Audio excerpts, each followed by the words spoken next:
lovely people. Welcome to my April reading wrap up. Doobie doobie doobie doobie doobie doobie doobie doobie doobie doo. Doobie doobie doobie doobie doobie doobie doobie doobie Sophie vlogs. Dedicated the month of April pretty much to just mood reading. There's a lot of stuff I'm going to talk about today where there's like something sparked off this thing and then I read this, which is lovely. It was really nice to just indulge. I also rejoined the library in April, and that's a big theme. So I did an entire dedicated library book reading vlog. I don't know if it was either last week's video or it's next week's video. Depends how I've got on with editing. It's a bit of a random selection, to be honest with you, so I'm not going to waffle anymore. I'm just going to start talking to you about books. The first book I want to talk about is The Other Bennet Sister by Janice Hadlow. I ended up reading this because it is tangentially related to, I'm working on a project that is like vaguely Regency related at work. And so I wanted to dip into something to just sort of evoke that mood and spirit. The Other Bennet Sister is a revisiting of the world of Pride and Prejudice that is looking at Mary, who is the middle of the Bennet sisters. It's a book that is split into different parts, and the first part is very much like revisiting the events of Pride and Prejudice from Mary's perspective. It doesn't do the whole book, but there is like a portion that gives you a sense of what it would have been like for how Mary is characterized existing in this family. I, in that section, was like, oh no, I feel too strongly for Mary's situation. I was like, I am in it already. Because this sense of her two older sisters, you know, Jane and Lizzie. Jane is the beautiful one. Lizzie has this wit. The two younger sisters, who are, you know, Kitty and Lydia, are like more frivolous, but they have this bond with their mother, and then Mary's just there, like on her own.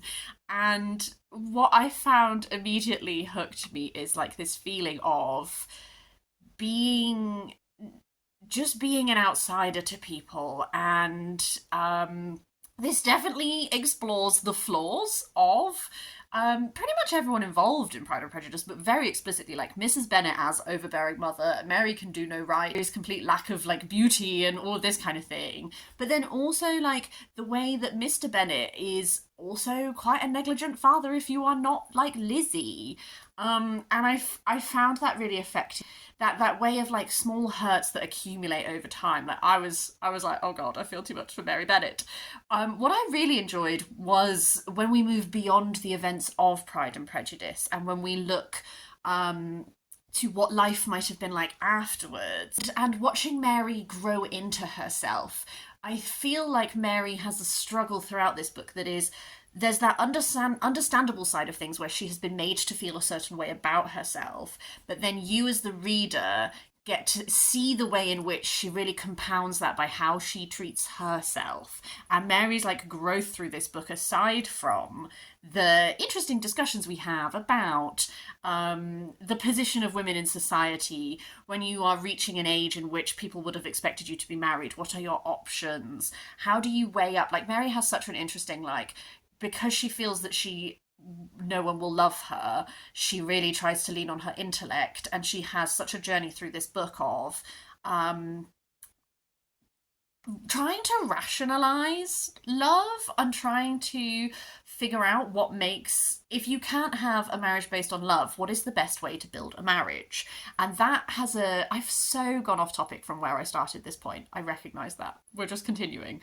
It has such an interesting dialogue between these different visions of relationship, because you get to see like Charlotte and Mr. Collins, Lizzie and Darcy, Jane and Bingley, like, are all of these relationships which have been made for different decisions, how they would have been to experience and how it is to be someone who is not in that relationship but like visiting and that kind of thing. I found that whole discussion of you know, Regency society status is so important, and but there is this rise of new money, old money that has attention to it. And then there was also like this interest in the concept of marrying for love and making a good match that is not just financially viable and status building and all of that, but exploring that concept of building a marriage based on, at the very least, like mutual feeling.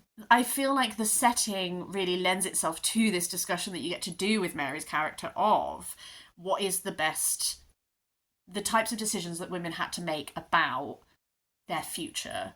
Practical financial decisions, emotional, heartfelt decisions, like all of that combination. I just found that exploration really interesting.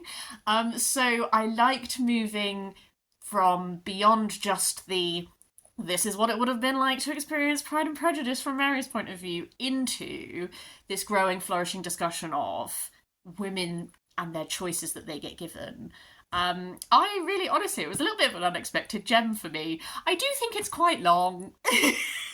But like, I think probably this is going to be one of the books that I talk about in my best fiction books of the year, because I just got so swept up in it, and I really empathised with Mary quite strongly, and I enjoy books that revisit Pride and Prejudice. I've read a couple of them. The only one I can name for you right now is like Gay Pride and Prejudice, where it's like Lizzie and Caroline Bingley are actually getting together, all that kind of thing. So that's the only one I can think of right now. But like Death Comes to Pemberley. I love a book that's engaging with Pride and Prejudice, and I see quite a lot of discourse online about the types of parenting that Mr. and Mrs. Bennet do, and it was interesting to read a book that felt like it was engaging with that. Another book that I read because there was just like a moment in my life that prompted it was The Declaration of Arbroath, What It Meant Then and What It Means Now by Tom Turpie. This is because Tartan Day is in April, which is the anniversary of the signing of the Declaration of Arbroath. And then, like, it's celebrated a lot in America with the Scottish American community and all that kind of thing. This is just a very small, interesting little look at what the Declaration of Arbroath is. Like, what was it in the time in which it was created? What were the circumstances that led to it? Like, how did it happen? What were the sort of repercussions of it? And then, like, what does it mean now? Like, why is this something that we still talk about now? It was interesting. It's very interesting, sort of like, the Declaration of Arbroath was partially used as inspiration for the Declaration of Independence. It's one of those documents that is like an early declaration of the rights of people and all that kind of thing. So this is very, very small, so I won't talk about it much more, but I just did a dabble into it on Tartan Day, and it did help my understanding, you know. A classic that I picked up on a whim was The Song of Kieu by Nguyen. This is a Vietnamese classic. It's translated by Timothy Allen. It's actually based on a Chinese story, I believe. I really enjoyed this.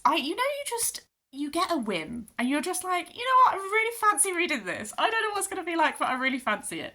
That is how I went into this. The introduction was very helpful in that it helped me understand that, like, context of, you know, it's an older story, sort of myth that has then been entered into this cycle and all this kind of thing. They're following this woman, and let me tell you, she goes through it in this.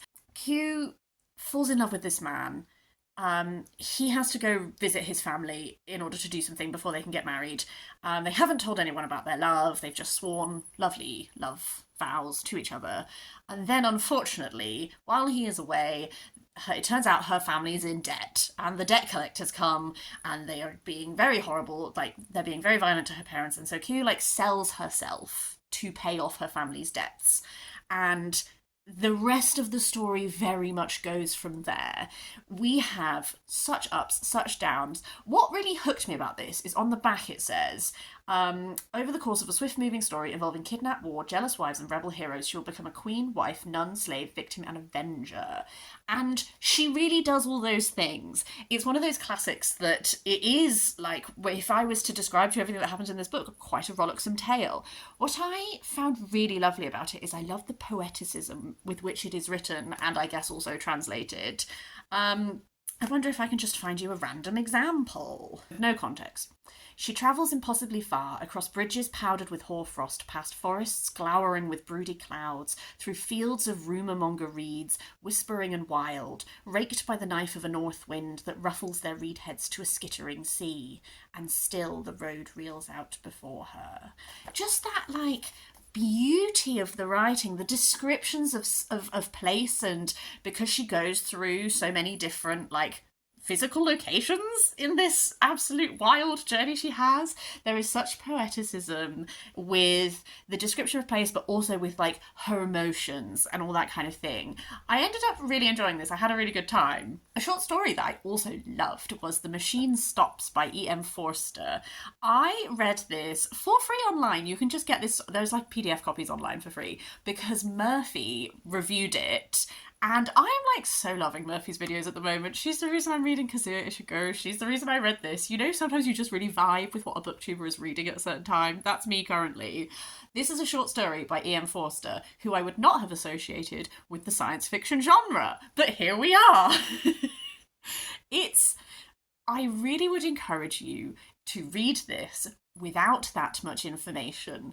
All I will say as a setup is, it is this future in which we cannot exist on the surface of the earth anymore. The sun is too hot. So people live underground, and there is the machine, and the machine provides everything for them. You live in a little cubicle, and you plug in, and you talk to all your friends, and you attend lectures, and all that kind of thing. And when you need to, the machine, like, puts you to bed, brings you food, all that kind of thing. We are following this woman who, her son tells her that he needs to talk to her about something important and he will only do it in person. And it's extremely rare for people to go see each other in person anymore. But she makes this journey because they live in different parts of the underground world. Oh, it's so fabulous. You have to read this book. It's so cool. It's one of those books which you read and you're like, look at you, Victorian man, predicting, in this case, I think you can tell from the description of, like, talking to your friends and everything, like, kind of predicting the internet, along with other things. I love the discussion that this has. I love the implications it gives you. I think it is really pertinent to right now. Absolutely. I don't want to talk about it too much, even though I do want to talk about it, because I want to encourage you to just go read it. It's like 30 pages. You can read it online for free. Go for it. Let's do a non-fiction. I also read Lady Sapiens, Breaking Stereotypes About Prehistoric Women by Thomas Cirotteau, Jennifer Kerner, Eric Pincas, and translated by Philippa Hurd. This is a book that's all about prehistory. Sort of the concept of it is that it is exploring prehistoric people, and it is unpicking some of these myths about prehistoric women and disproving them. And it is linked to, they did a documentary that's also called Lady Sapiens. I haven't seen that. I've only read this. My brother got me this for a Christmas or a birthday. I love the Venus of Willendorf. This cover is so great. I enjoyed reading this. My prehistoric knowledge, not great. So I was very excited to explore more and unpick some of these ideas. There is something about reading about prehistory that just blows my mind when I think about it so much. The way that people have always been people, even so long ago. Like, some of my favourite sections of this were the ones they were exploring how humans express affection. And when you think about how, like, why do we kiss? Why do we do this? Making art, like, why do we make art? What drives us to do it? How did we do it? These growing of bonds between people, like, this is such, I think when you think of prehistoric people, you think of hunting, gathering, like the practicalities of survival. And what this really drove home to me in a number of different ways was that there has always been this human bond and human connection. Reading and learning about some of these things just made me, like, you know, you look back and, like, the thing about history is you're like, we've always been like this, we've always been people. And to feel that, like, connection with someone who is, like, making art in a cave so many thousands of years ago, it just blows my mind. I think maybe the downside of this book is kind of comes with the territory of, when it comes to definitively unpicking these myths, there is a limit to how much can actually be said for certain. There is a lot of use of like, maybe, perhaps, you could imagine. And it's like, the difficulty inherent is it's so hard to say definitive things about prehistory in general because what remains we have are so scarce that we then have to make assumptions and we have to draw things out. And I think there is a really valid discussion being had of looking at this vision that we used to have of what prehistoric world was like, which is very much inspired by like misogynistic Victorian painters making these titillating images, like all that. So that there are these myths that have come about of like women didn't do this, women didn't do that, that it is like really valid to like write back against and be like, in this functional society, why would you discount half of your population for doing things that help you survive? Like, absolutely on board with it. It's just the introduction is like, we can definitively, and then actually what it often is it's like, it would be extremely unlikely that you would do it this way, you would more likely do it this way. So like, that's just part of like dealing with like prehistoric world. What was quite interesting actually was a lot of, because that level of evidence is hard to find because it's so long ago, these things don't always survive, there's a lot of drawing on looking at societies that exist currently and observing how they function, ones that exist in a form that can mimic what we imagine prehistoric society to be, and to then attempt to draw conclusions from how they behave. That was just interesting to learn about other cultures. Again, and they do acknowledge this in the book, there is a limit to how much you can say, this culture acts this way, and they function in a way that is similar to how we imagine prehistoric people to function. Therefore, you can argue this, because as they acknowledge in the text, you can always find another culture that also exists in similar conditions that does it differently. But it was just interesting from, I guess, like, would it be like an ethnographic, is that the right way of saying it, like perspective to learn about those cultures? So yeah, that was great. Short little story that I read was Passing by Nella Larson. I previously have read Britt Bennet's The Vanishing Half, which is inspired by this. And so then I was interested to read this to like do it the other way around and be like, okay, let's read the inspiration. I loved this. It's so short. It is exploring, in Britt Bennet's book, it is two sisters and one of them passes for white and one of them doesn't, and it looks at how that affects their lives. In this one, they are not actually related. They grew up in the same area, so they are friends. It's very, very short.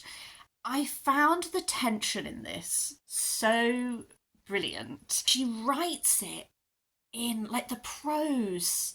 Oh, I loved the prose style of this. I really want to read more Nella Larson, and if you can recommend me where to go next, I would really appreciate that, because I loved how she wrote it. Like, it was very crisp, I guess. She didn't waffle. It is short because she used her time so effectively. And there is this absolute tension in this woman who is passing herself off as white. Her husband has very strong feelings about black people, so there is a danger to her were he to discover that she has hoodwinked him this whole time. And yet she has this she puts herself in these situations where she is associating with this other woman from her past, and doing a lot of things with the black community, and you get this sense that they're both drawn to each other's lives. She does not like the way that Claire is using her, but she judges Claire for making these decisions, but you can't deny that there is a little bit of a allure, and she finds Claire as a person very hard to say no to. There's this like really fabulous like tension between the two of them. And then similarly, like Claire says that she is not afraid to put herself in dangerous situations to get what she wants. And she has clearly done that through this life decision she's made, but she keeps coming back. She keeps coming back to Irene's world. And so this push and pull between the two women, the tension that it builds, the fascination it has, I don't think it was like overplayed at any point. It was very bubbling under the surface, and you get these moments of flaring. But I don't know, I thought it was great. I really enjoyed it. the library book that I briefly talk about in my library reading vlog, but I didn't actually manage to finish it when I was like, let's call it a day on this vlog, is Blood's Game by Angus Donald. This is on my radar because of Olivia Savannah over at Liver's Catastrophe. She read this many a year ago and she really enjoyed it. This is inspired by an actual historical guy who existed called Captain Thomas Blood, who tried to steal the crown jewels from the Tower of London during the reign of Charles II. This he did have children. This sort of fictionalizes the life of one of his children. It sort of takes what he actually did as a start point and then like imagines what it could have, take some liberties is what I'm saying. So we are simultaneously following Captain Thomas Blood and his son Holcroft. His son Holcroft, very much written, and it's acknowledged in the author's note in the back, like to have Asperger's, and he is essentially enters the service of Lord Buckingham, who is one of the big players in the court of Charles II, and he becomes involved in sort of because he's very good at deciphering codes, the spy ring and that kind of thing. His Captain Thomas Blood's storyline does build towards this theft of the crown jewels. Holcroft's has some other things burbling along. This was a really fun, rollicksome adventure. There are a number of people who are important in that time period who are woven into the story in a way that I enjoyed. I have been known to sometimes complain about books that are set in historical time periods when they have too many cameos of ridiculously famous people, because sometimes I do find that they're just like thrown in and I'm like, okay, that like this person only exists to just be like, look at this person. Whereas I think with this one I liked the roles that those figures were given, because I felt like it was they were important to the text. They weren't just like a cameo. It was like, no, this is actually a character who is like acting in character with what we know of this historical figure, but is like relevant to the plot. And I liked that aspect of it. It is the spy elements, like there is like quite a fun like adventure-y kind of element here, like they're pulling off a heist, like we've got like all of these, like there's blackmail, there's all this kind of stuff. I enjoyed that. I do think with this one, knowing historically what I already was familiar with the figure of Captain Thomas Blood, and I know how all of that went down, I will say that did like obviously somewhat take a little bit of tension out of it for me, because I was like, I know what's gonna go like but I enjoyed the engagement with that historical moment, because there are like a few different like theories to do with some stuff that happened there that are explored in this, so I liked that.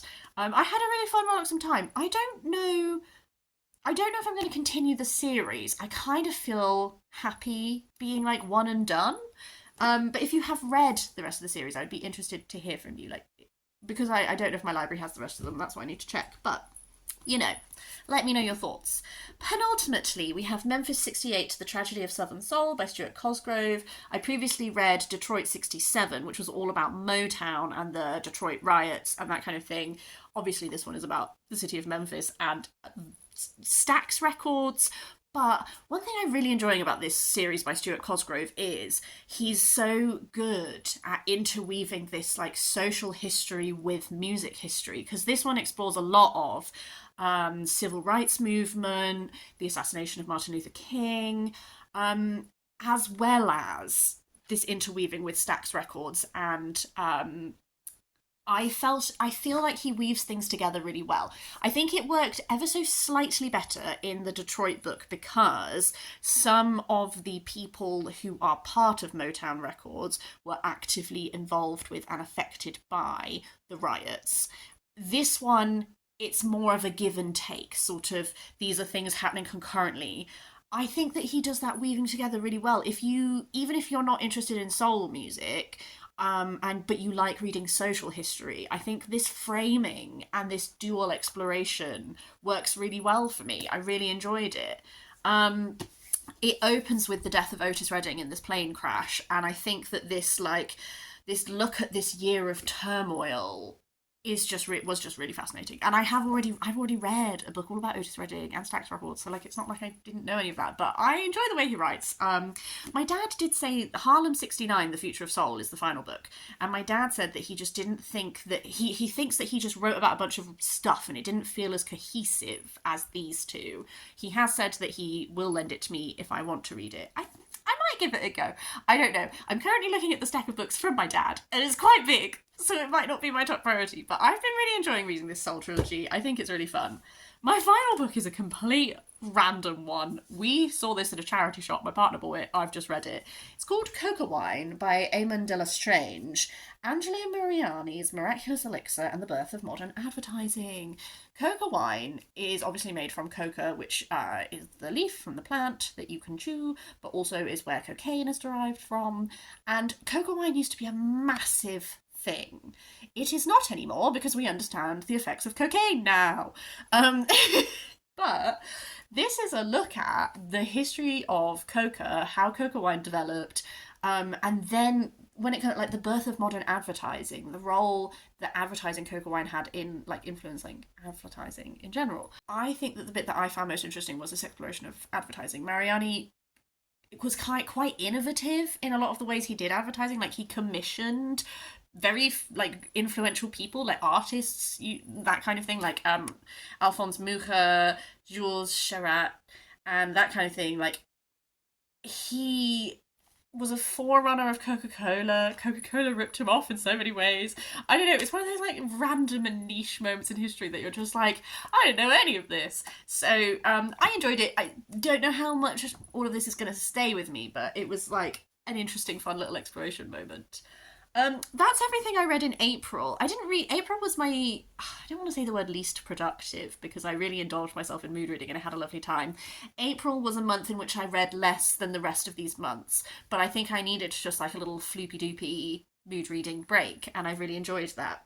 I would, as ever, love to hear your thoughts on any of these. How was your April? What was your April? Did you have an April mood? What was it? Let me know. Yes, I hope you're having a lovely day. I will see you next time for something different.